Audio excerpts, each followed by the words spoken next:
Those of you here, let them listen. So, in reading the Bible, you'll notice a lot in the New Testament this character that warned against not to become called Balaam, Balaam. I don't know if I'm saying that correctly, but or Balaam. I don't know. Balaam sounds cooler. But so basically, in Numbers, you can read about his story.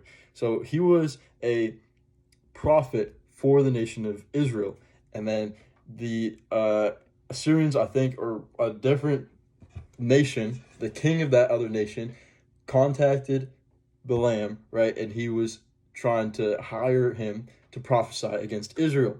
God told him not to do that, but then he was enticed by the money to go talk to him anyways. So then he did.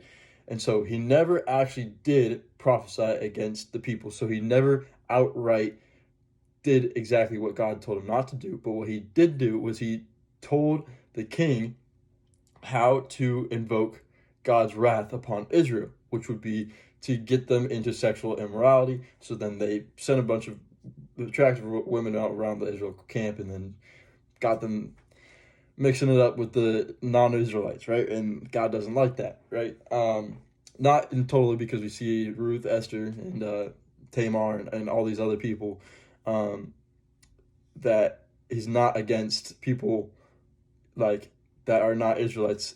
That they're all in Jesus' bloodline, right? But he doesn't want you just go sleeping around, the Israelites to just go sleep around with people of different nations. That's a big no-no, right? And so he basically tried to get God's wrath to get invoked. He tried to get a way around it, and by not outright doing exactly what God told him not to do, right? Which was don't prophesy against Israel, like, because I'm not telling you to do that.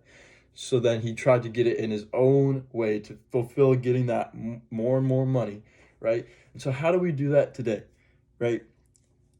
I mean, like it's pretty self-explanatory, right? God could be calling us into a season of being alone. God can be wanting us to fill this calling, and then we can kind of finagle our way around what the exact thing that he said, and then he's like, oh well, he didn't say don't do this, and that's just wrong. And something else that I was thinking about, okay, the prophets, all the people in the Old Testament, they would have been overjoyed. They probably wish they could have been covered in the blood like we are. And we take that for granted. We have immense favor and we have immense ability to walk and commune with God because of what Jesus did on the cross, right? It was a miracle, and it's the best thing to ever happen in the history of the world. It really is. Everyone in the Old Testament was looking forward to it, and then the Old Testament